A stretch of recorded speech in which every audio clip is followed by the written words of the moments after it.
نقلقل الباء بالرجوع عن الضم فنقول سوب سوب. ومن الأخطاء الشائعة أن يقال سوبو. يساعدنا بذلك النظر في المرآة للتأكد من صحة نطق شفتينا. مثلين: وأي حرفين متماثلين في كتاب الله الأول ساكن والثاني متحرك فالحكم بينهما إدغام مثلين. يدخل الحرف الأول دخولا كاملا في الثاني فننطقهما وكأنهما حرف واحد مشدد. بل له. نقف على الضاد بالاستطالة فنقول أض. من الأخطاء الشائعة أن تقلقل أو تهمس فيقال أض أو أض، وهذا خطأ. السلام عليكم ورحمة الله وبركاته. حياكم الله في درس جديد من سلسلة تعلم التلاوة برواية حفص عن عاصم من طريق الشاطبية، ومع سورة البقرة الآيات 116 إلى آية 119 حرفا حرفا وصولا للإتقان بعون الله وتوفيقه. أعوذ بالله من الشيطان الرجيم. وقالوا. نرقق الواو، نفخم القاف بأعلى درجات التفخيم، نخلص الواو من تفخيمها فلا نقول وقا وهذا خطأ. أيضا لا نقول وقا بترقيق القاف وهذا أيضا خطأ. والصواب وقالوا. نتم ضمة اللام مع الترقيق بعدها واو ساكنة فهو مد طبيعي. انظر للحرف الذي يليه مباشرة وهو حرف التاء المشدد بداية التشديد السكون. إذا تلاقى ساكنين أولهما حرف مد فحرف المد هنا يحذف لفظا لا رسما وهو غير ثابت. إذا ننتقل من ضمة اللام إلى تشديد التاء فنقول لت. وقالوا اتخذ. همزة الوصل تحذف في درج الكلام والألف فارقة لا تنطق. ومن الأخطاء الشائعة أن يقال وقالوا اتخذ أو وقالوا اتخذ وهذا خطأ. والصواب وقالوا اتخذ. نفخم الخاء لأنها مفتوحة وهي من حروف خص ضاد قض. نرقق الذال ونخلصها من تفخيم الخاء وننتقل من فتحتها إلى تجديد اللام المغلظة في اسم الجلالة جل في علاه لأنه سبق بفتح. وقالوا اتخذ الله. نتم ضمة الهاء مع الترقيق. ولدا. الكلمة كلها مرققة. نقف على الدال المنونة بألف عوض عن تنوين الفتح بمقدار حركتين، ووصلا يتكون لدينا تنوين وبعده حرف السين فالحكم إخفاء حقيقي مع غنة كاملة مرققة فنقول ولدا سبحانه. نتم ضمة السين، نقلقل الباء بالرجوع عن الضم فنقول سوب. ومن الأخطاء الشائعة أن يقال سوبو وهذا خطأ. يساعدنا بذلك النظر في المرآة للتأكد من صحة نطق شفتينا. سبحانه. لدينا ألف صغيرة ما قبلها مفتوح فهو الطبيعي بمقدار حركتين. نتم ضمة الهاء ونصلها بصلة صغرى بمقدار حركتين لأنها متحركة واقعة بين متحركين. سبحانه. بل له. تلاقى لدينا لام ساكنة وبعدها أخرى متحركة الحكم إدغام مثلين. وأي حرفين متماثلين في كتاب الله الأول ساكن والثاني متحرك فالحكم بينهما إدغام مثلين. يدخل الحرف الأول دخولا كاملا في الثاني فننطقهما وكأنهما حرف واحد مشدد. بل له. نتم ضمة الهاء مع الترقيق وصلتها صلة صغرى بمقدار حركتين بواو مدية. ما. لدينا ألف ساكنة ما قبلها مفتوح بعدها حرف متحرك إذن فهو مد طبيعي بمقدار حركتين يثبت ولا يحذف. في السماوات. لدينا يا ساكنة ما قبلها مكسور فهو مد طبيعي. ننظر للحرف الذي يليه مباشرة السين مشددة. إذن تلاقى ساكنين فحرف المد لا يثبت وإنما يحذف منعا من التقاء الساكنين فنقول في السماوات. اللام شمسية مدغمة بالسين وهمزة الوصل تحذف في درج الكلام. ولو ابتدأنا بكلمة السماوات نقول السماوات لأنها متموعة بلام التعريف. لدينا بعد الميم ألف ساكنة ما قبلها مفتوح فهو مد طبيعي. أيضا لدينا مد آخر ونوازن أزمنة المدود. نتم كسرة التاء. السماوات والأرض. نعطي اللام زمن البينية فهي من حروف لن عمر. نفخم الراء لأنها ساكنة ما قبلها مفتوح. نقف على الضاد بالاستطالة فنقول أض. من الأخطاء الشائعة أن تقلقل أو تهمس فيقال أض أو أض وهذا خطأ. والصواب أض. وحال الوصل تكون مكسورة والاستطالة أقل. والأرض. كل له. نتم ضمة الكاف لدينا تنوين وبعده حرف اللام الحكم إدغام كامل بلا غنة. كل له نتم ضمة الهاء ونصلها صلة صغرى بمقدار حركتين. قانتون. لدينا ألف ساكنة ما قبلها مفتوح فهو مد طبيعي بمقدار حركتين. نقف على النون بسكون عارض قبله حرف مد، المد عارض السكون، يمد بمقدار 2 4 6 حركات وقفا ويعود إلى طبيعته حال الوصل. نقرأ الآية كاملة من البداية. وقالوا اتخذ الله ولدا سبحانه بل له ما في السماوات والأرض كل له قانتون. بديع. لدينا يا ساكنة ما قبلها مكسور فهو مد طبيعي، يتم ضمة العين. بديع وننتقل منها إلى تجديد السين في كلمة السماوات. اللام شمسية مدغمة بالسين وهمزة الوصل تسقط في درج الكلام، فنقول بديع السماوات، ولا نقول بديع السماوات بتمطيط العين وهذا خطأ. السماوات والأرض. نؤكد على استطالة الضاد ورخاوتها وإطباقها وتفخيمها. وإذا وليست وإذ. لدينا ألف ساكنة ما قبلها مفتوح فهو مد طبيعي بمقدار حركتين. أيضا لا نقول وإذا، الذال حرف لثوي مستفل. قضى. نفخم القاف والضاد، بعدها ألف ساكنة وبعد الألف همز في الكلمة التي تليها. إذا لدينا مد جائز منفصل يمد بمقدار 4 إلى 5 حركات برواية حفص.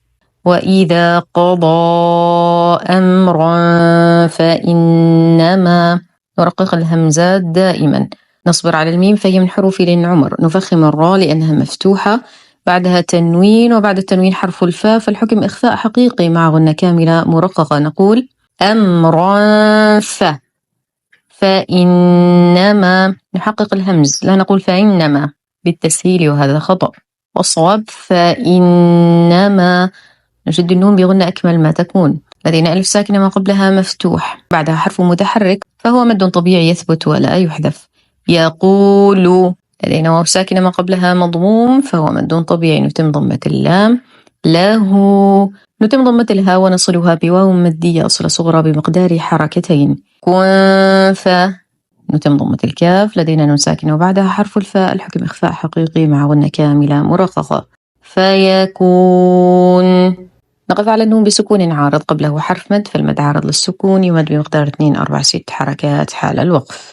بديع السماوات والأرض. وإذا قضى أمرا فإنما يقول له كن فيكون. وقال. نفخم القاف في أعلى درجات التفخيم ونخلص اللام من تفخيمها فنقول وقال الذين. ننتقل من فتحة اللام إلى تجديد اللام في كلمة الذين. لدينا يا ساكنة ما قبلها مكسور فهو مد طبيعي. لا مد طبيعي مقدار حركتين. يعلمون. ننتبه كثيرا لإسكان العين. يعلمون. واو ساكنة ما قبلها مضموم فهو مد طبيعي. لولا. لدينا واو ساكنة ما قبلها مفتوح فهو حرف لين. لا مد طبيعي بمقدار حركتين. يكلمون الله. نشد اللام مع إتمام الكسر نتم ضمة الميم. لدينا ألف ساكنة ما قبلها مفتوح لكن تلقى بعدها اللام المشددة، إذا تحذف الألف لفظا لا رسما منعا من التقاء الساكنين، فلا نقول يكلمنا الله. الصواب لولا يكلمون الله. نغلظ اللام في اسم الجلالة جل في علاه لأنها سبقت بالنون المفتوحة. نتم ضمة الهاء مع الترقيق. أو. لدينا واو ساكنة ما قبلها مفتوح فهو حرف لين. تأتينا. ولا نقول تأتينا. الهمزة حرف شديد ينقطع الصوت فيه، لا يوجد ارتداد أو اهتزاز للصوت، فلا نقول تأتينا وهذا خطأ، والصواب تأتينا. يتم كسرة التاء بعدها يا ساكنة فهو مد طبيعي بمقدار حركتين. لدينا حرف مد نلاحظ فوقه علامة المد دليل على وجود همز بعده، فالمد جائز منفصل يمد بمقدار 4 إلى 5 حركات. لدينا ألف ساكنة ما قبلها همز مفتوح فهو مد بدل يمد بمقدار حركتين. آية. وقفا على التاء المربوطة دائما نقف بها إن ساكنة، ولو وصلنا حركت بالضم، بعدها حرف الكاف، الحكم إخفاء حقيقي مع غنة كاملة مرققة. نقول آية كذلك. ألف صغيرة خنجرية ما قبلها مفتوح فهو مد طبيعي. نتم كسرة اللام. قال الذين، ننتقل من فتحة اللام إلى تجديد اللام في كلمة الذين. من قبلهم، نون ساكنة وبعدها حرف القاف، الحكم إخفاء حقيقي مع غنة كاملة مفخمة، لأن الحرف الذي بعد النون الساكن حرف القاف وهو من حروف خص وضغط قض. من قبلهم، نقلقل الباء لأنها ساكنة من حروف قطب جد. نتم كسرة اللام والهاء. لدينا نهاية الكلمة ميم ساكنة وبعدها أخرى متحركة في الكلمة التي تليها، الحكم إدغام مثلين مع غنة أكمل ما تكون. قبلهم مثل. أصبر على الثاء فهو حرف لثوي. مثل، ولا نقول مثل.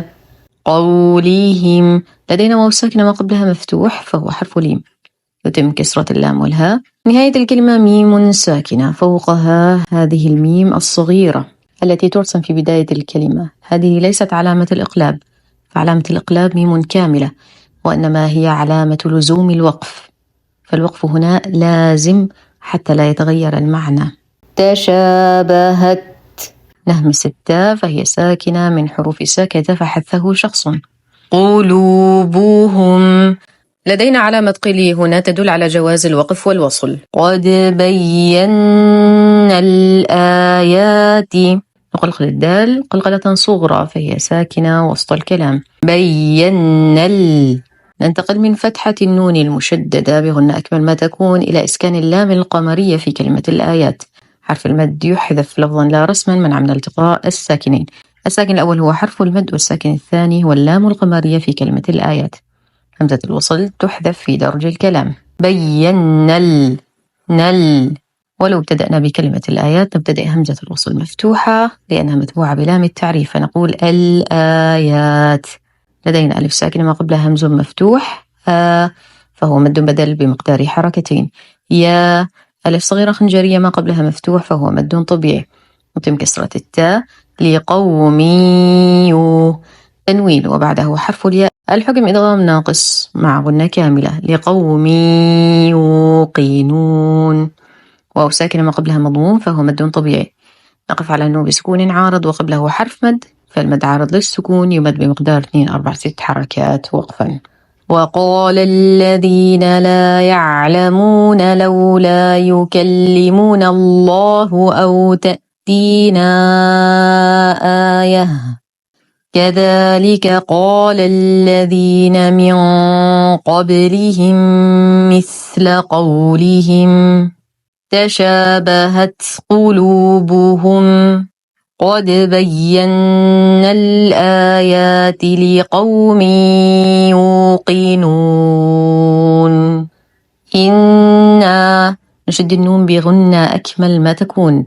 لدينا ألف ساكنة ما قبلها مفتوح فوقها علامة المد، إذن المد طويل. انظر للحرف الذي يليه فهو همز في الكلمة التي تليه، إذن تلاقى لدينا حرف مد وهمز في كلمتين. المد جائز منفصل يمد بمقدار 4 إلى 5 حركات.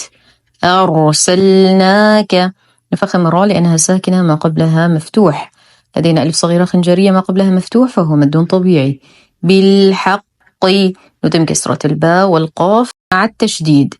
بشيرا، نفخم الراء لأنها مفتوحة. لدينا نهاية الكلمة تنوين وبعده حرف الواو، فالحكم إدغام ناقص مع غنة كاملة. ونذيرا، لدينا يا ساكنة ما قبلها مكسور فهو مد طبيعي. نقف على الراء بمد عوض عن تنوين الفتح بمقدار حركتين، ووصلا لدينا تنوين وبعده حرف الواو، الحكم إدغام ناقص مع غنة كاملة. ولا، الطبيعي بمقدار حركتين. تسأل، نتم ضمة التاء بعدها حرف السين نعطيه الهمسة والرخاء والاستفال. نتم ضمة اللام. عن أصحاب، لدينا نون ساكنة وبعدها الهمز، الحكم إظهار حقيقي مع غنة ناقصة.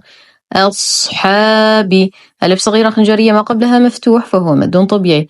أصحاب ننتقل من كسرة الباء إلى إسكان اللام القمرية. أصحاب الجحيم، نقفل مخرج الجيم لدينا نهاية الكلمة ميم ساكنة وقبلها حرف مد، المد عارض للسكون يمد بمقدار 2 4 6 حركات وقفا. إنا أرسلناك بالحق بشيرا ونذيرا ولا تسأل عن أصحاب الجحيم. سبحانك اللهم وبحمدك، نشهد أن لا إله إلا أنت، نستغفرك ونتوب إليك.